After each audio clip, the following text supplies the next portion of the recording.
시청자 여러분 안녕하십니까. 지금부터 전국현의 한보정론을 시작하겠습니다. 자, 우선요, 지금 이제 이재명이가 이제 공식적으로 오늘부터 8일까지 휴가에 돌입했습니다. 저도 구상이라고 그러죠. 저도 구상, 뭐 여러분들도 이제 충분히 아시겠지만 기본적으로는 지금 이제 한미 정상회담이 있고, 예, 그게 제일 크고요. 두 번째는 이제 8월 15일 날 국민 임명식이 있는 것이죠. 그리고 광복절 날 특사가 있어요. 제가 보기에는 이 세 가지가 제일 중요한 이슈가 아닌가 이렇게 생각이 듭니다. 자, 그래서 요 관련해서 여러분께 자세히 말씀드리겠는데, 특이한 것 중에 하나는요, 오늘 처음으로 보도가 나왔네요. 트럼프 대통령과의 골프 회동에 대비해서 골프도 친다. 예. 아니 뭐 골프 치는 거 나쁜 거 아니죠. 아니 트럼프 대통령이야말로, 트럼프는 골프를 얼마나 정말 국익에 맞게 잘 활용하느냐. 제가 보기에요, 전 세계 대통령 중에서 골프를 가지고 그 외교 활동을 하는 거의 뭐 유일한 대통령 중에 한 사람이 트럼프가 아니냐. 그러니까 뭐 이미 일본 수상도 트럼프 일기 때 지금 아베죠.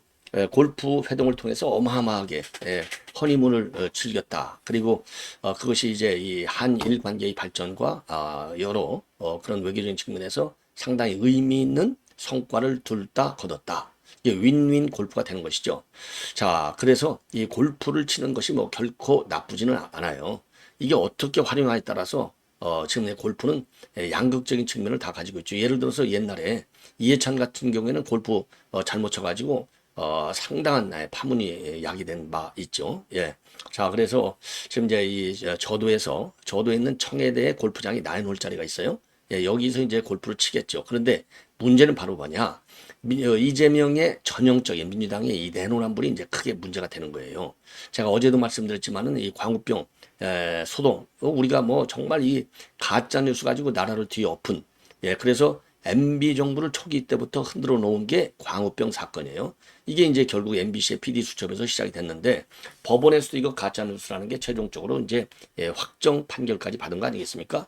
그런데 그 당시 그 사진을 가지고 지금 미 협상단을 설득했다고 자랑하는 현 이재명 정권의 협상에 나섰던 지금 대표들, 예, 그 산업부 장관이 그걸 보여줬다는 거 아니에요? 여한과랑 같이 스코틀랜드에 가가지고 그게 주였다고 하는데, 이게 얼마나 전형적인 내로남불이냐.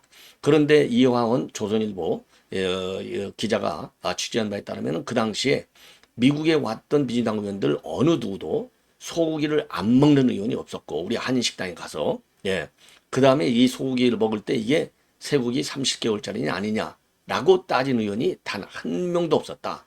자, 그러다 보니까 교포사회도 얼마나 이게 부끄러워요. 그래서 여기에 반박하는 성명을 내놓고 그야말로 분노를 삼키지 못했고, 예, 그 다음에 식당 주인들도 마찬가지였다. 이런 일화를 소개하고 있지 않습니까? 자, 그러니까 내가 하면 로맨스, 남이 하면 불륜, 예, 전형적인 내로남불의 프레임으로 우리 이제 보수 정권을 흔들어 놨어요. 그러니까 이제 골프 친다고 할 때도 그거 고발하고 얼마나 난리 갔습니까? 윤 대통령이 골프 쳤다고. 예? 휴가 때 작년에.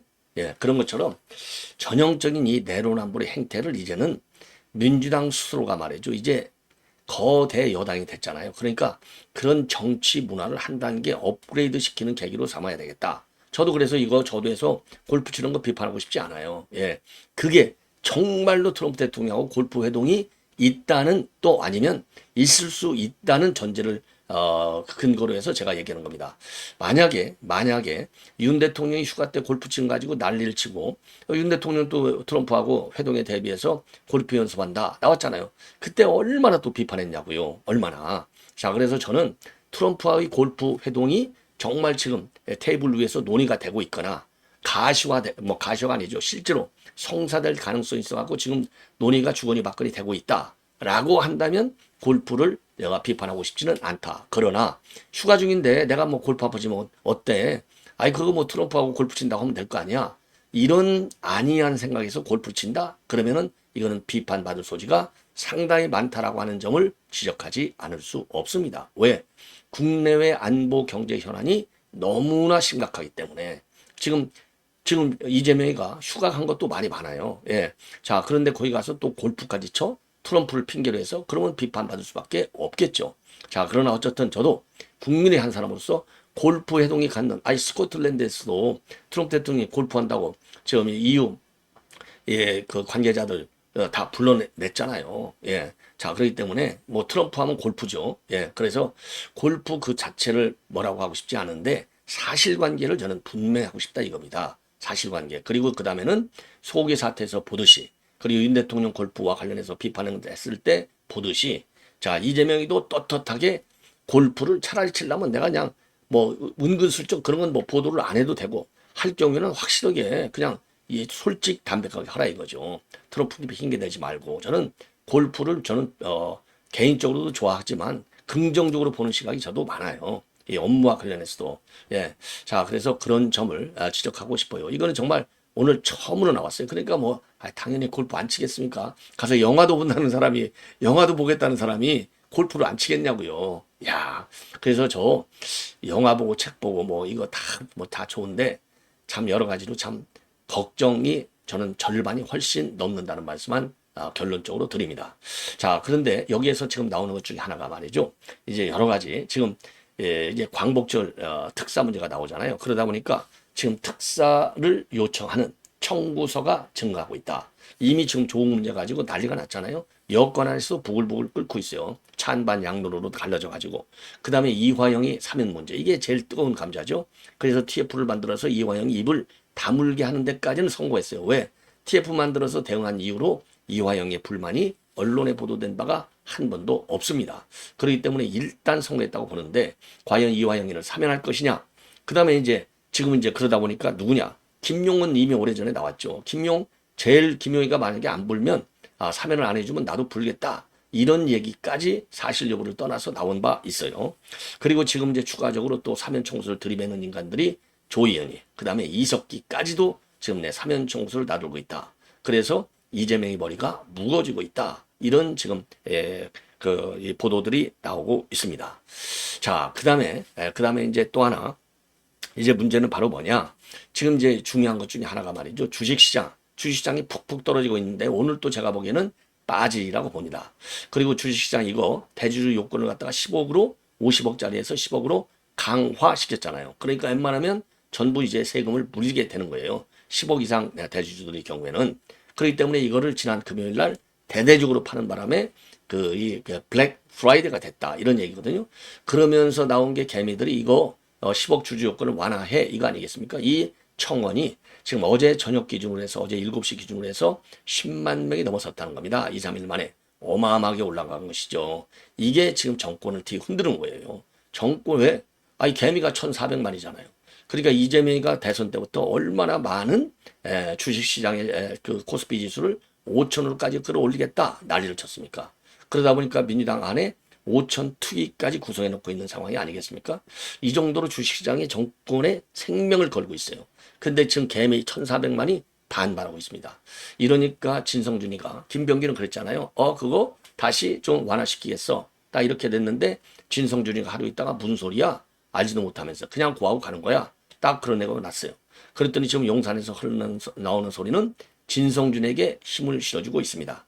시장 상황을 좀 더 보면서 일단 그렇다고 해서 그렇게 조령모계식으로 법을 바꾸는 것은 맞지 않다. 이렇게 나오고 있는데 요 개미 1,400만 요게 이재명 정권의 흔드는 아주 결정타가 될 수 있다. 이런 전망들이 나오고 있다는 말씀을 드리고요. 이게 이제 또 하나, 지금 저도 구상 중에 하나가, 그 구상이라기까지보다도, 그래서, 지금 더군다나 지금 폭우가 오고 있잖아요. 그러니까 이재명이가 지금, 지금 긴급 입장문을 내놔가지고, 선 조치하고 후 보고하라. 이런 지침을 내려놨습니다. 자, 그래서 이 개미, 그 군단 1,400만의 움직임이 예사롭지 않다. 이런 말씀을 드립니다. 요게 지금, 이번, 저도 휴가와 관련된 내용이고요.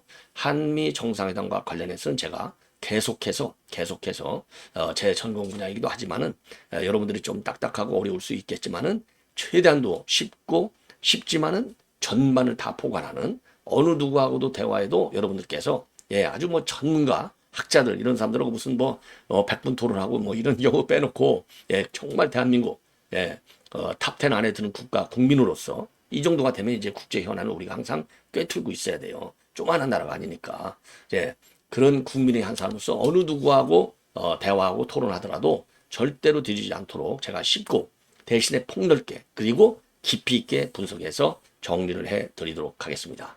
예, 정상회담 관련은요. 그래서 제가 별도 프로그램을 만들도록 하겠고요. 자, 이게 이제 지금 이제 제일 큰 뉴스 중에 이제 하나인데, 그러면 이 대주주 요건과 관련해서 보면은요, 지금 이제 50, 이게 문재인 정권, 그 과거서부터 시작하면은, 이게 이제 2013년도니까, 지금 박근혜 정부잖아요. 그래서 박근혜 정부 때 50억, 25억, 그러다가 문재인 정권에서 15억, 10억까지 내려갔어요. 그러다가 이거를 윤석열 대통령 정부에서 50억으로 올렸습니다. 요거를 다시 10억으로 내리다가 지금 사단이 벌어진 겁니다. 자, 이렇게 사단이 벌어졌는데 그러면은 요거 말고서도 말이죠. 어떤 법들이 있느냐. 이 조세법하고요. 그러니까 조세증례 제한법하고 소득세법을 고치겠다는 겁니다. 그래서 양도세 부과 대상 대주주를 갖다가 50억에서 종목당 10억으로 낮추는 거예요. 그러니까 이제 과세의 범위가 늘어나는 거죠. 그리고 배당소득 분리과세 최고세율을 갖다가 35%로 만들겠다는 겁니다. 그러니까 이게 양도세 회피 매물이 이제 대거 쏟아져 가지고 주가가 하락됐다. 그리고 배당소득 분리과세 최고세율이 양도세 최고세율보다 높다. 그러니까 배당보다는 매각이 유리하다. 이런 논리가 성립하는 겁니다. 그 다음에 두 번째로는 증권거래소법. 예, 증권거래세율을 0.15에서 0.20으로 높이는 거예요. 그러니까 증권거래세가 올라가니까 거래할 때마다 세금이 올라가니까 누가 좋아하겠어요? 안 좋아하지. 그 다음에 이제 법인세법. 지금 현재 최고세율이 24% 돼 있는데요. 요거를 25%로 1% 올리겠다는 겁니다. 아이, 법인세 올리면은 법인 소득이 줄어들고 법인 순이익이 감소되잖아요. 법인 순이익이 줄어들면 당연히 주식이 빠지는 것은 기본이잖아요. 그러고서 또 법인 이익도 떨어지고, 그러니까 누가 기업할 생각이 들 것이며, 예? 누가 이거, 그 주식을 사겠어요.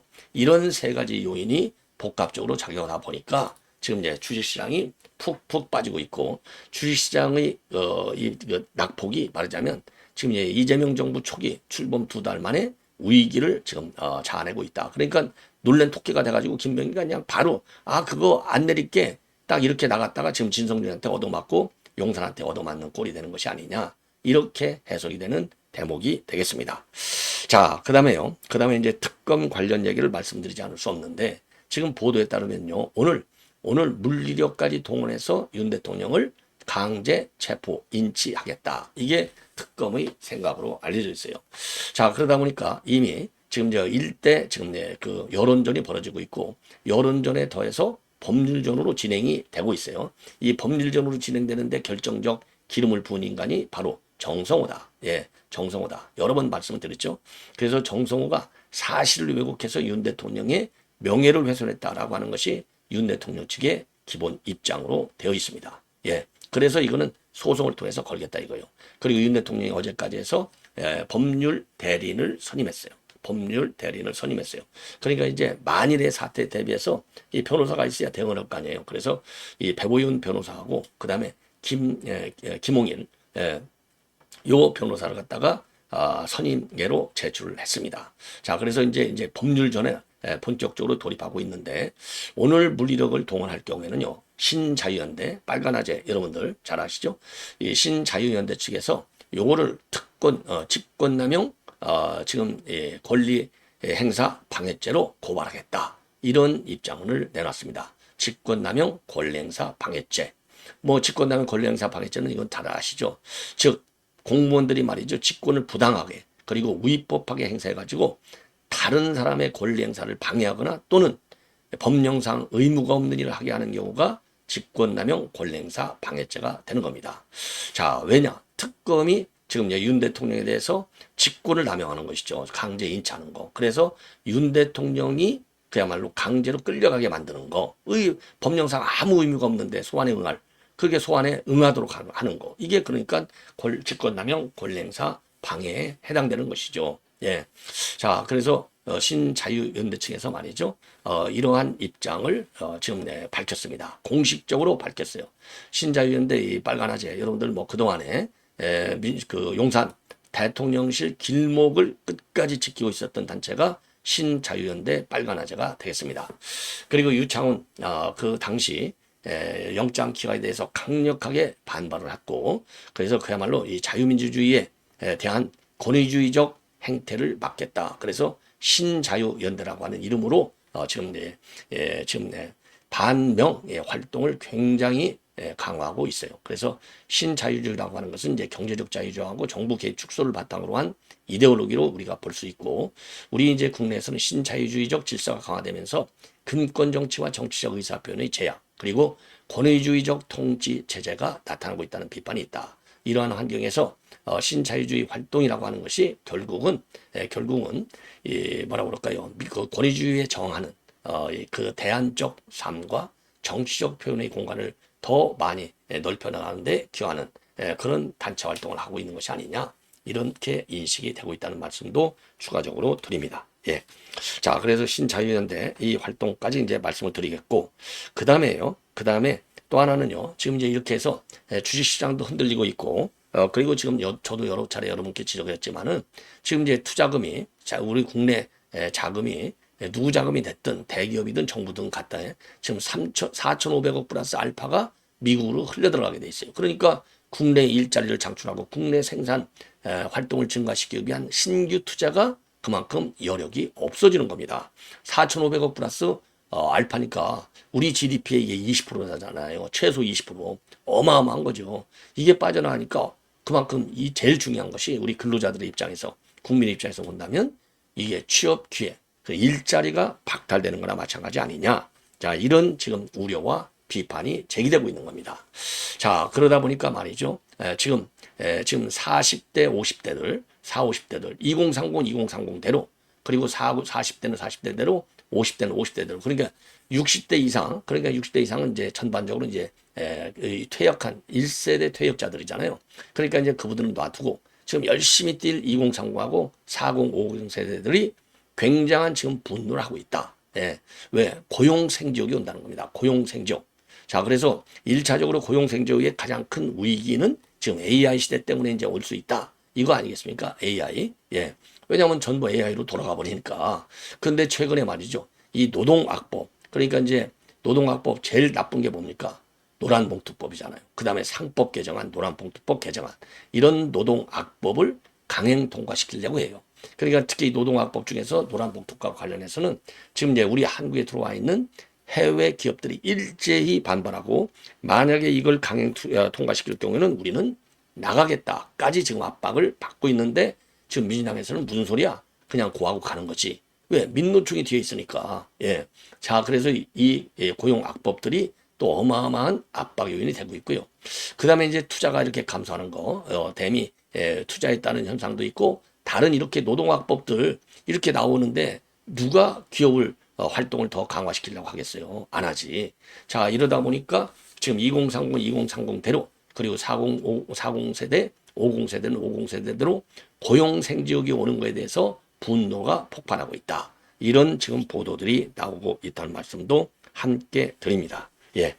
자, 그리고요, 지금 이제 김어준이가 엄청 세다는 건 뭐 여러분들 대한민국에 모르시는 분들이 없죠.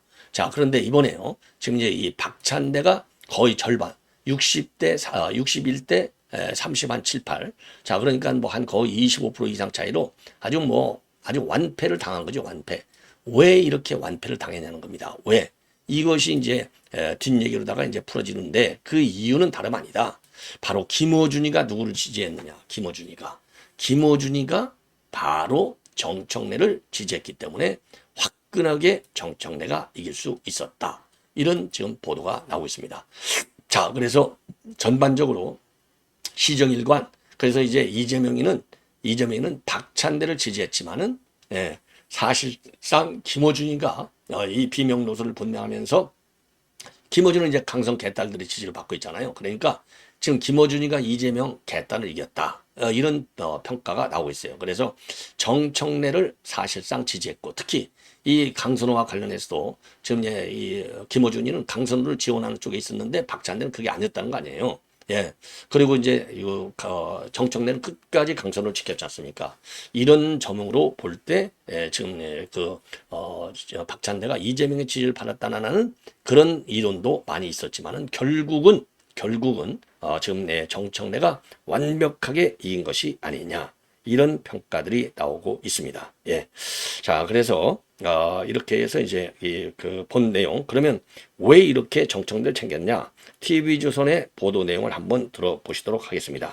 TV조선의 보도 내용, 왜 강선을 이렇게 챙겼는지. 정치권 뒷얘기를 현장 기자들에게 들어보는 뉴스더. 오늘은 정치부 이태희 기자 나왔습니다.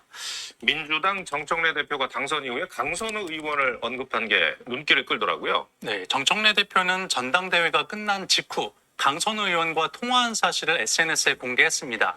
많은 위로를 해줬고 힘이 되드리겠다고 약속했다면서 강 의원의 든든한 울타리가 되겠다, 힘내라는 글이었는데요. 여성가족부 장관 후보자로 지명됐다 갑질 의혹 등으로 낙마한 강 의원을 지지하고 있다는 의중을 재차 강조한 걸로 보입니다. 정 대표가 전당대회 이후 SNS에 올린 글이 모두 3건인데요. 이재명 대통령과 당원들에게 전하는 감사 인사글을 제외하면 어떤 메시지를 담은 글은 강선우 의원 지지가 유일했습니다. 바꿔 말하면 강 의원이 장관에 부적합하다는 여론에 밀려서 낙마했지만 여기에 동의하지 않는다는 의미로도 읽힐 수 있는 대목입니다. 네. 그런데 대표가 된 뒤 일성으로 굳이 강 의원 지지 의사 표시를 한 이유가 뭘까요? 말씀하신 것처럼 정 대표가 강 의원 사퇴에 부정적 입장이었던 걸 감안하면 당대표 후보로서 지켜주지 못했다는 어떤 개인적 미안함에 따른 걸로 볼 수도 있을 듯합니다. 하지만 조금 더 당 내부로 들어가 보면 당 지지자들 사이에선 이재명 정부의 개혁 행보가 기대에 미치지 못한다는 기류가 적지 않다고 합니다. 전당대회 초반부터 선명성을 앞세운 정청래 대표가 박찬대 후보를 크게 앞섰던 배경에도 이런 분위기가 반영됐다는 겁니다. 정 대표도 취임 일성으로 내란 척결과 단죄 등 선명성을 강조했는데 개혁을 위해선 여론에 밀려서는 안 된다는 판단이 반영된 게 아니냐는 관측이 나옵니다. 그래서 실용을 앞세운 이재명 정부와 향후 국정 기조를 놓고 이견을 보일 가능성도 있습니다. 야권에선 국민과 싸우자는 것, 강 의원에게 갑질을 당한 보좌진부터 달랬어야 했다는 지적이 나왔는데 여권에선 정 대표가 강 의원의 장관직 자진 사퇴를 일종의 희생으로 보고 당내 주요 보직을 맡길 수 있다는 전망도 나옵니다. 여성가족위원회 소속 민주당 한 의원은 전당대회까진 당원만 보고 가면 됐지만 지방선거는 전 국민을 봐야 한다며 내년 지방선거에 악영향을 줄까 걱정된다고 말했습니다. 네. 논란의 중심에 서 있는 최동석 인사혁신처장 얘기도 좀 해보겠습니다. 얼마 전에 그 위안부 피해 할머니 비하 발언을 했는데 이게 파장이 만만치가 않네요. 이 위안부 피해자 문제는 민주당 등 진보 진영에서 매우 민감하게 다뤄온 사안입니다. 관련 이슈가 불거질 때마다 토론회를 열고 TF까지 구성하는 등 적극적으로 대응해 왔는데요. 최 처장의 기부금 횡령 의혹을 폭로한 이용수 할머니를 수작이라고 비하한 건 그동안 여당이 보여온 입장에 비추어 볼 때 수용하기 어려운 발언일 겁니다. 자, 그래서 지금 여러분들 들으셨지만은요, 이렇게 해서 말이죠, 지금 민주당에서 지금 그러니까 이제 정청래가 이렇게까지 다만 아직까지는 챙기는 걸 보면 뭔가 수상하게 없는 상황입니다. 봐야 될 것 같습니다. 과거 보수 진영 인사의 위안부 피해자 비하 발언에는 비판의 목소리를 냈던 민주당이 정작 이재명 대통령이 임명한 인사의 막말에는 선택적 침묵을 한다는 지적이 나옵니다. 네.